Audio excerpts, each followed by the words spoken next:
Tashi Delek.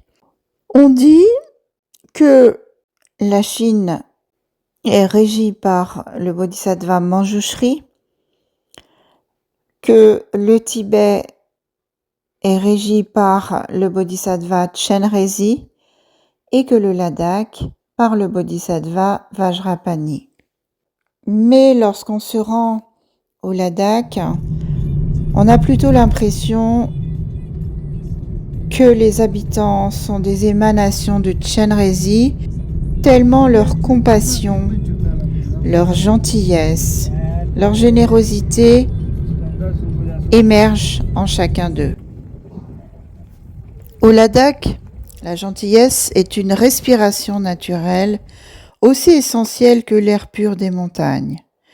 Dans ce pays de haute altitude, où la vie est rude et les hivers interminables, les habitants ont appris que la survie ne dépend pas seulement de la force, mais de l'entraide. Leur hospitalité n'est pas une politesse formelle, elle est une nécessité devenue vertu, une sagesse transmise de génération en génération.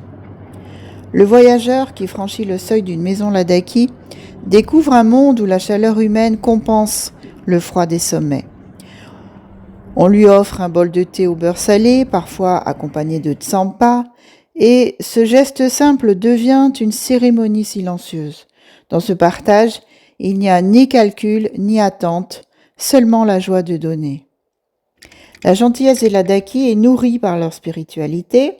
Le bouddhisme tibétain, profondément ancré dans leur quotidien, enseigne la compassion universelle.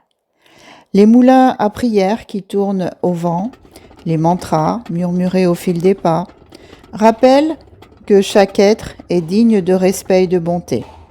Chenrezig, le bodhisattva de la compassion, n'est pas une figure lointaine, il vit dans leurs gestes, dans leurs regards et dans leur manière d'accueillir l'autre comme un frère. Ce qui frappe le voyageur, ce n'est pas seulement l'hospitalité, mais la simplicité avec laquelle elle est offerte. Dans un monde où l'on mesure souvent la valeur par la richesse matérielle, les Ladakhi montrent que la véritable abondance réside dans la chaleur du cœur.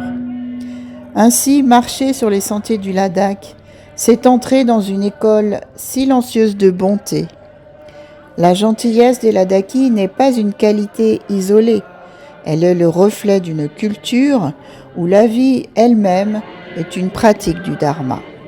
Et celui qui reçoit cette douceur repart transformé avec la certitude que la compassion est la plus grande des richesses et qu'elle peut se cultiver partout, même au-delà des montagnes. Tashi Delek.